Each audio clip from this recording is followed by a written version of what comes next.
अस्सलामु अलैकुम वरहमतुल्लाहि वबरकातुहू। इन्नल हम्दलिल्लाह नहमदुहु व नस्तईनुहु व नस्तगफिरुहु व नऊज़ु बिल्लाहि मिन शुरूरि अनफुसिना व मिन सय्यिआति अमालिना।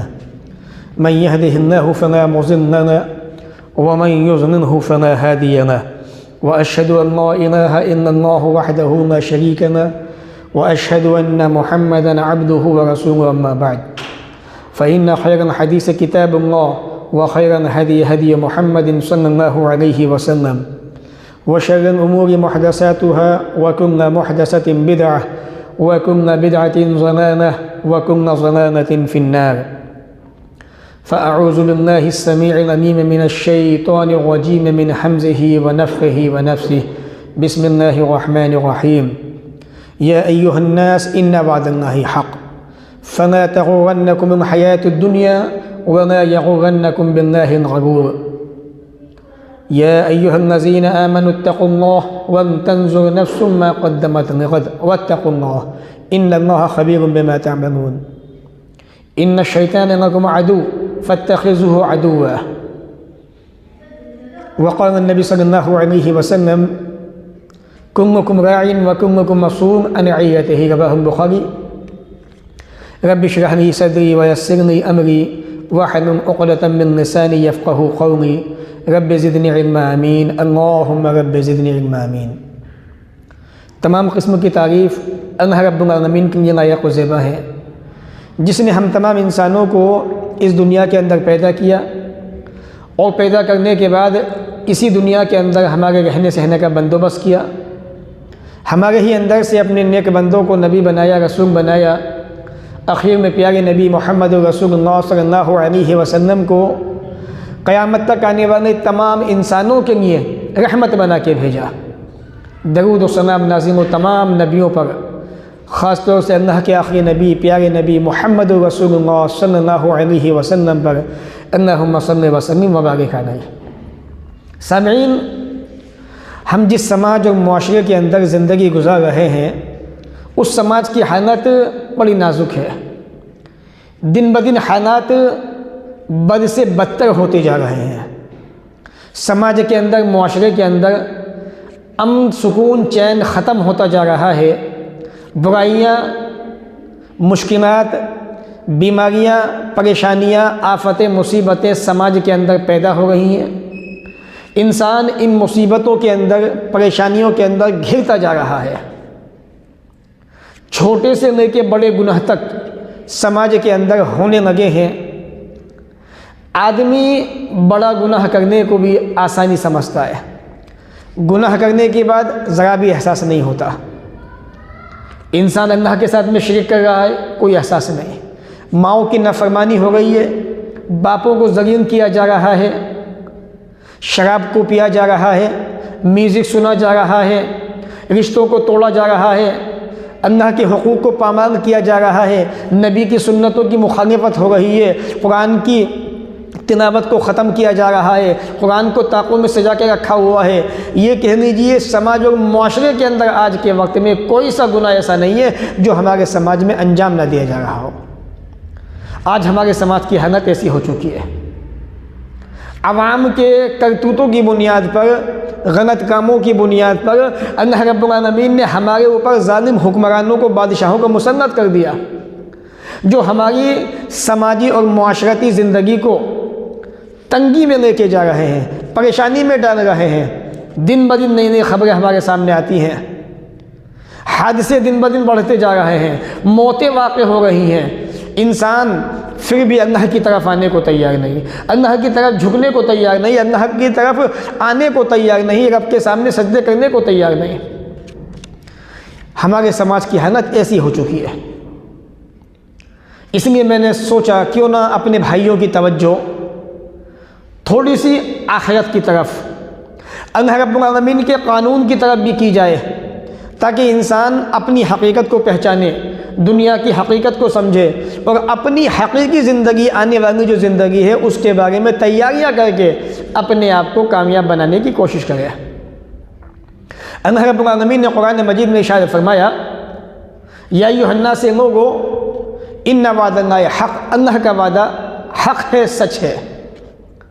ये अल्लाह का वादा किया है, यानी ये दुनिया एक दिन फ़ना होने वाली है, ख़त्म होने वाली है, क़यामत वाक़ई होगी, बर्पा होगी, अल्लाह के सामने पेशी होगी, हिसाब व किताब होगा। फ़ला तग़ुर्रन्नकुमुल हयातुद दुनिया, तो ये दुनिया की ज़िंदगी तुम्हें धोखे में ना डाल दे। धोखे में डालना क्या है? यानी आदमी दुनिया के अंदर इतना मगन हो जाए, इतना बिज़ी हो जाए दुनिया के अंदर कि अपने हकीकी मकसद को भूल जाए, आखिरत को भूल जाए, अल्लाह के हक़ को भूल जाए, रसूल के हक़ को भूल जाए।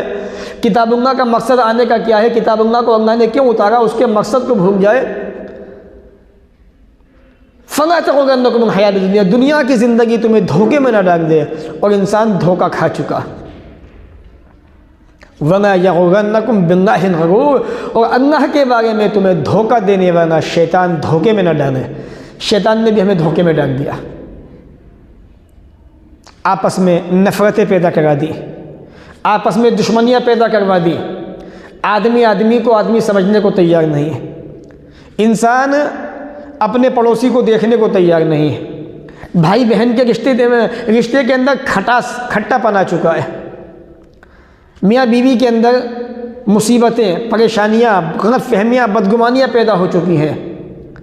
भाई बाप माँ बेटी जो एक परिवार, एक ख़ानदान होता है, उनके अंदर भी मतलब न इत्तेफाकियाँ, नाचाकियाँ आ चुकी हैं।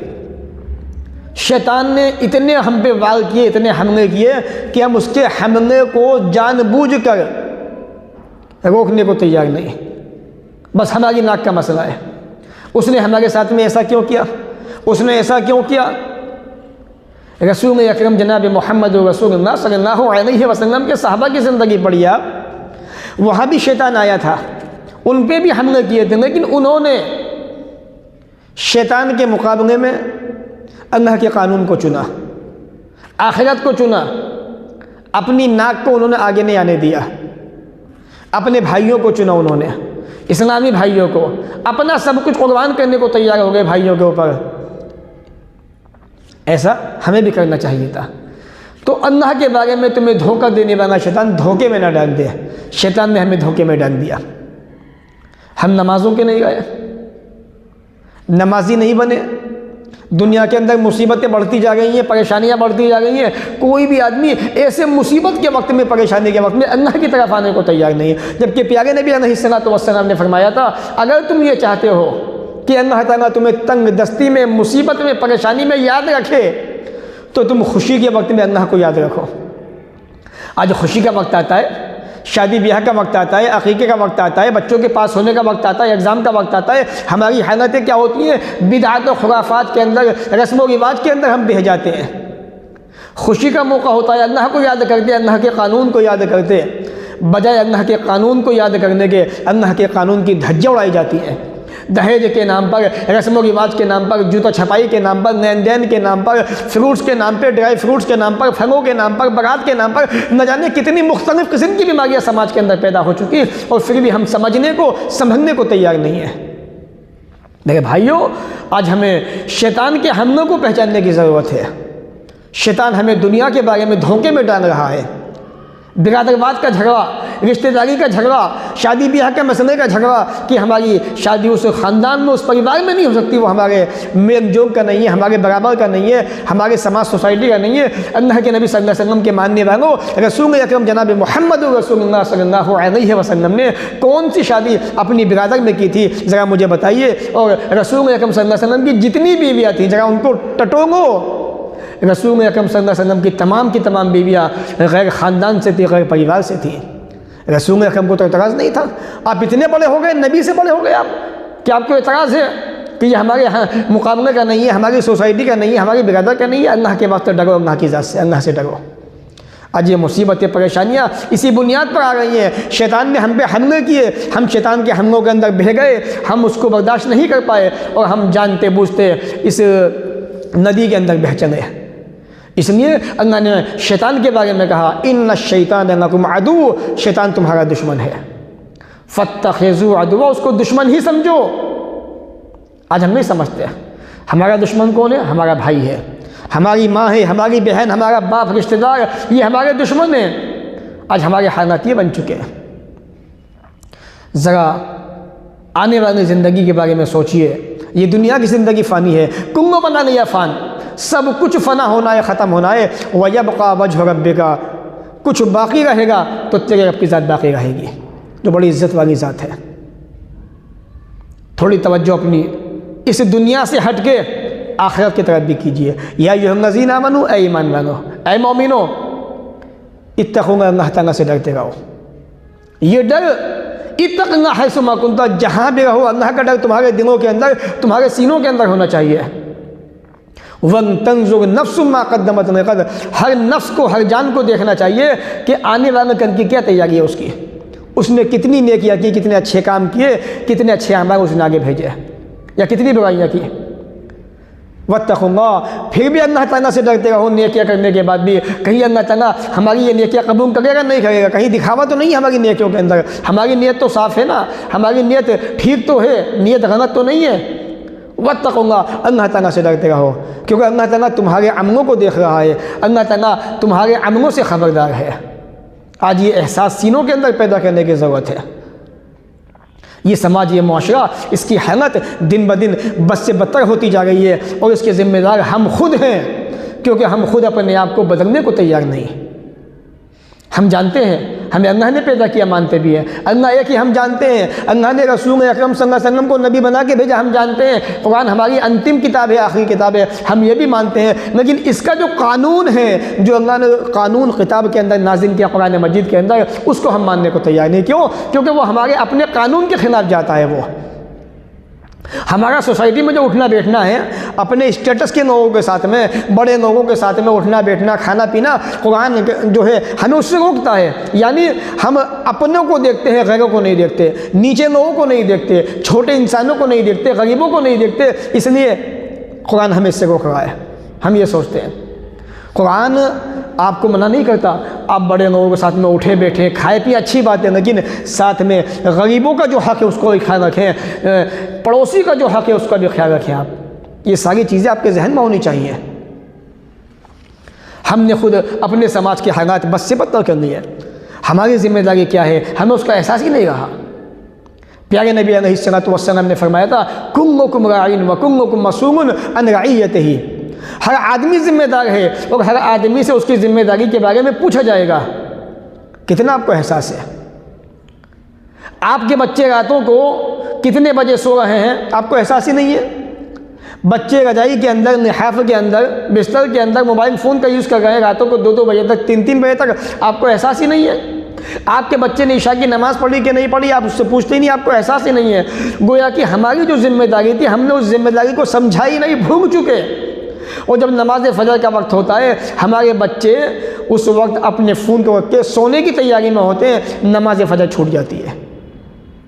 शैतान आता है, शैतान आने के बाद कानों में पेशाब करता है और बच्चे को सुंघा के चला जाता है। हम खुद इन दोनों बजे सो के उठते हैं। ये हमारी जिम्मेदारियों का हमें इतना एहसास है। पूछा जाएगा क़यामत के दिन, सवाल होगा आपसे, आपके बच्चों के बारे में, आपको जवाब देना पड़ेगा। आज वो जवाब देने का एहसास हमारे सिरों से ख़त्म हो चुका। इंसान को उठना चाहिए नमाज फ़जर अदा करने के लिए, आदमी नहीं उठ रहा है, सोया हुआ है। ये ज़िम्मेदारी नहीं है, ये गैर ज़िम्मेदारी है। वो नमाज जिसके बारे में रसूल अकरम सल्लल्लाहु अलैहि वसल्लम ने फरमाया था, मुनाफिकों पर सबसे भारी नमाज इशा की नमाज होती है, फजर की नमाज होती है। यानी जो इशा की नमाज ना पढ़े, जो फजर की नमाज ना पढ़े, वो आदमी मुनाफिक है। आज हम खुद साबित कर रहे हैं अपने अमल से कि हम इशा की नमाज नहीं पढ़ते, फजर की नमाज नहीं पढ़ते, हम भी मुनाफिक हैं। हम ये खुद कह रहे हैं अपने अमल से। मेरे भाइयों, ज़रा थोड़ा एहसास भी पैदा कीजिए और याद कीजिए रसूल अकरम सल्लल्लाहु अलैहि वसल्लम की मेराज के वाक़ये को। अल्लाह के नबी सल्लल्लाहु अलैहि वसल्लम ने कुछ लोगों को देखा कि उनके सर पत्थरों से कुचले जा रहे थे। प्यारे नबी ने फरमाया, ऐ जिब्राईल, ये कौन इंसान है जिसके सर को पत्थरों से कुचला जा रहा है? प्यारे नबी अलैहिस्सलातु वस्सलाम से कहा गया, ये अल्लाह के नबी सल्लल्लाहु अलैहि वसल्लम, ये आपकी उम्मत के वो लोग हैं जो फ़र्ज़ नमाज पढ़े बग़ैर सो जाया करते थे। ज़रा अंदाज़ा कीजिए, इतना संगीन जुर्म, इतनी ख़तरनाक सज़ा उस आदमी की जो फ़र्ज़ नमाज को छोड़े बिना, पढ़े बिना सो जाता है, छोड़ देता है। और यहाँ पे इशा की नमाज तो पढ़ी ही नहीं जा रही है और फजर की पैदा नहीं हो गई है। इतने सारे गुनाह हम एक साथ अंजाम दे रहे हैं। अल्लाह के वास्ते डर जाइए, ज़िम्मेदारी का एहसास पैदा कर लीजिए। नौजवान बच्चे बच्चियां मोबाइल फ़ोन के इतने आदी हो गए, इतने शौकीन हो गए, गाने बजाए जा रहे हैं, गाने सुने जा रहे हैं, शराब पी जा रही है, माँ बाप को कोई एहसास नहीं है। मेहनत का पैसा हराम कामों के अंदर बर्बाद हो रहा है, कोई एहसास नहीं। वरजुल आदमी ज़िम्मेदार है अपने घर का, अपने बच्चों का। उससे पूछा जाएगा कितनी तरबियत की थी, कितनी बच्चे की ज़िम्मेदारी को समझाता, बच्चे को तालीम कैसी दी थी, कहाँ से दिलाई थी, पैसा कहाँ से आया था, कहाँ पे खर्च किया था, सब चीज़ों के बारे में हिसाब होना है, हिसाब देना है। और जिस दिन अल्लाह रब्बुल आलमीन के यहाँ पे जाओगे हिसाब देना पड़ेगा। और हिसाब लेने के लिए अल्लाह ने खड़ा कर दिया लाइन के अंदर, तुम आगे जाओगे, बच नहीं पाओगे। घरों के हालात बस से बदतर होते जा रहे हैं, हो चुके। घर में नमाजें नहीं, घर में दीन नहीं, घर में सुकून नहीं, अमन नहीं, शांति नहीं, घर का चैन सुकून ख़त्म हो गया, ज़रा भी एहसास नहीं है। शिकवे हैं, शिकायतें हैं, कारोबार नहीं है, दिक्कतें हैं, परेशानियां हैं। अगर हम कितना अल्लाह की तरफ झुक रहे हैं, कितना अल्लाह को याद कर रहे हैं, कारोबार तो वही देगा, मुसीबतों से निजात वही देगा, सुकून अमन वही देगा। ख़बरदार, अल्लाह के कुरान से, अल्लाह के ज़िक्र से लोगों को सुकून मिलता है। कितना अल्लाह का कुरान पढ़ते हैं आप, मुद्दतें हो जाती हैं, महीने गुजर जाते हैं, कुरान को खोना नहीं जाता। ये हमारी ज़िंदगी ऐसी हो चुकी है। ज़रा ज़िम्मेदारी का एहसास भी तो पैदा कीजिए, अल्लाह को याद तो कीजिए, कुरान की तिलावत तो कीजिए। फिर देखिए ज़िंदगी में कैसी बहारें आती हैं, कैसी खुशियाँ आती हैं, कैसी रोशनी आती है। लेकिन आप वो करने को तैयार नहीं। मस्जिदें वीरान पड़ी हैं, जुमा का दिन आता है, कुछ खुशहाली आती है, जुमा की नमाज़ ख़त्म होने के बाद मस्जिदें वीरान बन जाती है, खंडर बन जाती है। मेरे भाइयों, ये हम सब जानते हैं। लेकिन फिर भी अल्लाह की तरफ झुकने को तैयार नहीं, नमाज़ें पढ़ने को तैयार नहीं, कुरान पढ़ने को तैयार नहीं। अखबार पढ़वा लो, मोबाइल दिखवा लो, और जितनी सोशल मीडिया की ऐप्स हैं उनके अंदर बिज़ी और मगन करवा लो इन इंसानों को। फिजूल बातें, लग़वियात, बेहुदा बातें, फिजूल वीडियो, दुनिया भर की फालतू की वीडियो, वो दिखवा लो इन सब को। उसमें बड़ा मज़ा आता है, बड़ा सुकून मिलता है इनको। गाने सुनवा लो, गाने से बड़ा सुकून मिलता है इनको। इनके दिन मुर्दा हो चुके हैं। मुर्दा दिनों को सुकून मिलता है गानों से, ज़िंदा दिनों को नहीं। ज़िंदा दिनों को तो कुरान की याद से सुकून मिलता है, अल्लाह की याद से सुकून मिलता है, कुरान की तिलावत से सुकून मिलता है। यही अल्लाह का कानून है। अल्लाह रब्बुल आलमीन ने इसलिए फरमाया कुरान मजीद के अंदर, या अय्युहन्नास इन्ना वअदल्लाह, अल्लाह का वाला सच्चा है लोगों, यानी क़यामत वाक़ई होकर रहेगी, अल्लाह के सामने जाओगे। आज वो एहसास पैदा करने की ज़रूरत है। अल्लाह के प्यारे नबी जनाब मोहम्मद रसूलुल्लाह सल्लल्लाहु अलैहि वसल्लम ने सहाबा इकराम को ऐसी तरबियत की कि सहाबा इकराम ने कभी भी ये मुसीबतें, ये परेशानियाँ, ये म्यूज़िक, ये गाने, ये लग़वियात, ये बेहुदा बातें, ये फहश बातें कभी भी इनको अपने पास नहीं आने दिया। क्योंकि उनके सामने हमेशा अल्लाह का कानून होता था, अल्लाह का डर होता था, अल्लाह की याद होती थी, अल्लाह की पकड़ का डर होता था। इसलिए वो बचते थे, बचाते थे अपने आप को इन बुरी बातों से।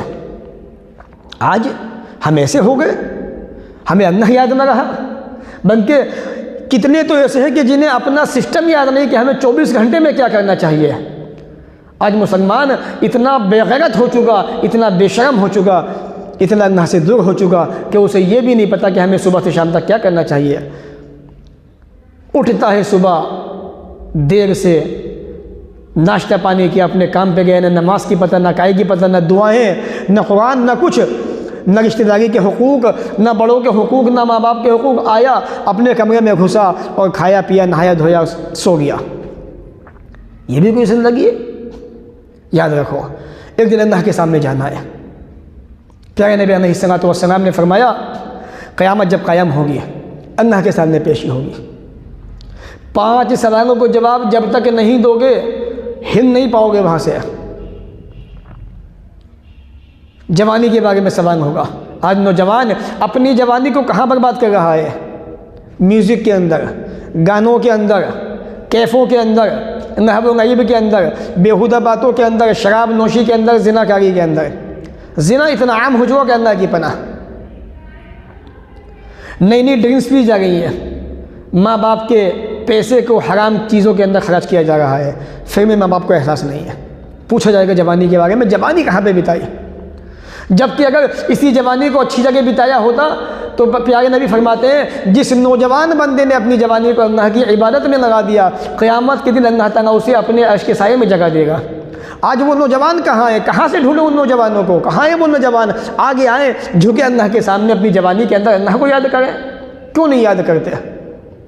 नौजवानों, तुमने भी अपनी मकसद को नहीं समझा, अल्लाह के हक़ को नहीं पहचाना, तुमने भी कुरान की तालीम को नहीं पहचाना, तुमने इस्लाम को नहीं पहचाना, तुमने इस्लाम है क्या चीज़।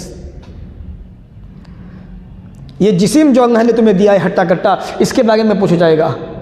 ये जिस्म अल्लाह ने तुम्हें दिया था हट्टा कट्टा, इसको मतलब जो बोसीदा हुआ, कहाँ से कमाया था, इस जिस्म पे कितना खर्च किया था, हलाल का था कि हराम का था, कहाँ से वो आया था, इस जिस्म को किस तरह से गुजारा, कहाँ पे गुजारा, कहाँ इसको फ़ना किया, सब हिसाब किताब होने वाला है।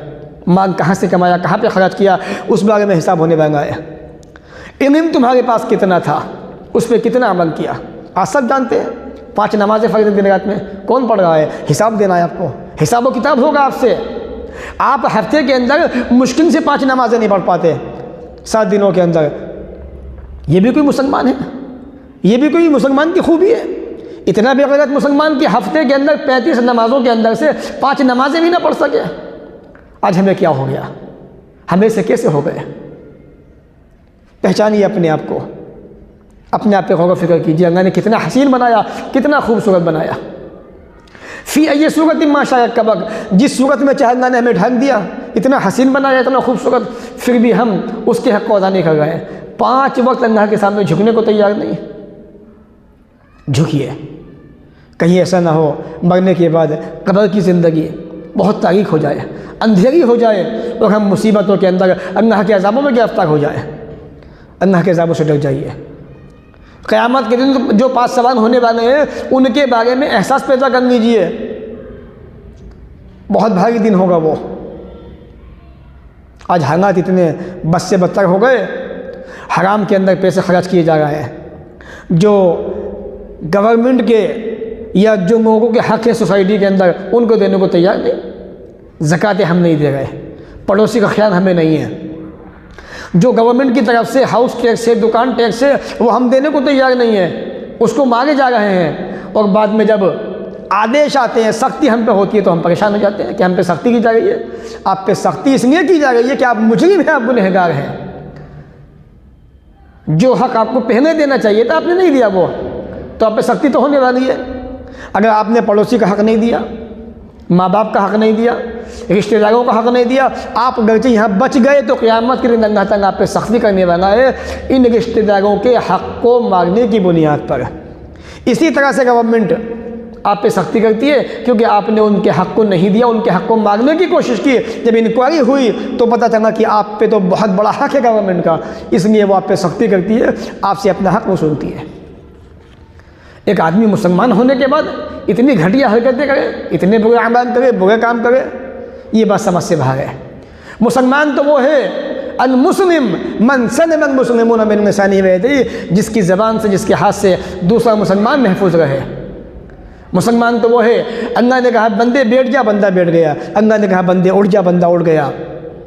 अल्लाह ने कहा बंदे मगरिब की अज़ान हो चुकी है, तुझे नमाज अरफात में नहीं पढ़नी है, तुम्हें जाके मुज़दलिफ़ा के अंदर पढ़नी है। मुसलमान तो यह है कि अल्लाह तेरा हुक्म है, मैं नमाज अरफात में नहीं, वहीं जाके पढ़ूँगा। मुसलमान तो इसे कहते हैं। जहाँ पे अल्लाह ने कहा बैठ जा, बैठ गया। जहाँ पे अल्लाह ने कहा खड़ा हो जा, खड़ा हो गया। जहाँ पे अल्लाह ने कहा झुक जा, बंदा झुक गया। जहाँ अल्लाह ने कहा बंदे उठ जा, बंदा उठ गया। ये मुसलमान की पहचान है, और आज हम ऐसे बनने को तैयार नहीं है। इसलिए अल्लाह ने कुरान में कहा, कुम कह दीजिए नबी, इन्ना सलाती व नुसुकी व महयाया व ममाती लिल्लाहि रब्बिल आलमीन ला शरीका लहू। मेरी नमाज़ें, मेरी कुर्बानियाँ, मेरी इबादतें, मेरा जीना, मेरा मरना सब अल्लाह की रज़ा के लिए है, जिसके सिवा कोई शरीक नहीं है। आज हम इस चीज़ को समझने को तैयार नहीं। समझिए, ये आपकी ज़िंदगी अल्लाह की अमानत है। आप जब मरे तो इस्लाम की हालत में मरे, आपकी ज़बान पे कलमा ला इलाहा इल्लल्लाह होना चाहिए। आपकी ज़िंदगी नमाज़ों की पाबंद होनी चाहिए। आपकी ज़िंदगी के अंदर खुशियाँ, अल्लाह की इबादतें होनी चाहिए। जितना अल्लाह के नज़दीक आएंगे उतना खुशियाँ आपके नज़दीक आएंगी। इन चीज़ों को समझने की कोशिश कीजिए आप। हालात बड़े नाजुक हैं, दिन ब दिन हालात बद से बदतर होते जा रहे हैं, सख्तियाँ बढ़ती जा रही हैं, कारोबार में तंगियाँ होती जा रही हैं, महंगाई में इजाफा होता जा रहा है, लोगों में गुर्बत पैदा होती जा रही है, समाज के अंदर बुराइयाँ बढ़ती जा रही हैं, चोरी डकैती लूटमारी जिनाकारी डाका जनी शराबखोरी और म्यूज़िक, ये सारी चीज़ें बढ़ती जा रही समाज के अंदर। हक़ों को छीना जा रहा है, शादी ब्याह के अंदर फिजूल खर्चियाँ की जा रही हैं। ज़रा भी एहसास नहीं? अपना पैसा बचा के रखिए, गरीबों पे लगाइए, गरीबों को दीजिए, उनकी शादियाँ करवाइए, उनके घरों को देखिए, उनके हालात को देखिए और अपने इस पैसों का जायज़ इस्तेमाल कीजिए। अल्लाह के वास्ते अल्लाह की रज़ा करिए, शादी ब्याह के अंदर फिजूल खर्चे न कीजिए। कसम अल्लाह की खा के कह रहा हूँ, जब क़यामत का दिन आएगा अल्लाह ताला तुम्हें एक लाइन में खड़ा कर देगा, पैसे वालों अमीरों, और पहले गरीब जन्नत में जाएंगे, तुम तो बहुत बाद में जाओगे, क्योंकि तुम्हें हिसाब देना पड़ेगा अपने पैसे का। अगर इस पैसों को गरीबों के फ़ायदे में लगा दोगे, उनके शादी ब्याह करवा दोगे उनके, तो तुम पे पैसा कम हो जाएगा, नेकियां ज़्यादा हो जाएंगी, हिसाब कम देना पड़ेगा, जल्दी जन्नत के अंदर पहुंच जाओगे। इसलिए अपने हालात को बदलने की कोशिश कीजिए। ये ज़बानें बहुत चलती हैं कैचियों की तरह से, अमल ज़रा भी नहीं होता, ऐसा कर देंगे वैसा कर देंगे, यूँ होना चाहिए था, ऐसा होता वैसा होता, जब वक्त आता है तो कुछ नहीं होता, खिसक जाते हो, निकल जाते हो धीरे से। इसलिए ऐ लोगों, ये दुनिया फ़ना होनी है, अल्लाह के पास जाना है, हिसाब व किताब देना है, उसकी तैयारी कीजिए, नेक आमाल कीजिए, बुराइयों से बचिए। शैतान तुम्हारा दुश्मन है, उसको पहचानने की कोशिश कीजिए, हक़ों को पहचानिए। अल्लाह का हक़ क्या है, रसूल का हक़ क्या है, फ़रिश्तों का हक़, किताबों का हक़, पड़ोसियों के हक़, रिश्तेदारों के हक़, इसका हक़ उसका हक़, तमाम को पहचानने की कोशिश कीजिए, हर एक को उसका हक़ देने की कोशिश कीजिए। फिजूल खर्ची से बचिए, शादी ब्याह किताब और सुन्नत के मुताबिक कीजिए, गरीबों का ख्याल रखिए, पड़ोसियों का ख्याल कीजिए, और जो लोग समाज के अंदर परेशान हैं उनका ख्याल कीजिए। अल्लाह के वास्ते अपने आप को बुराइयों से बचाइए, हर आदमी ज़िम्मेदार है, और अपने घर की इस्लाह करने की कोशिश करे। यही चंद बातें थी आज के प्रोग्राम के ताल्लुक़ से। अल्लाह ताला से दुआ है वो हमें इन बातों को सुनने के बाद अमल की तौफीक दे, अता फ़रमाए। जब तक दुनिया में रखे, इज़्ज़त से रखे, ख़ात्मा भी हो तो ईमान पर हो। व आखिर दावाना अनिल हम्दुलिल्लाहि रब्बिल आलमीन।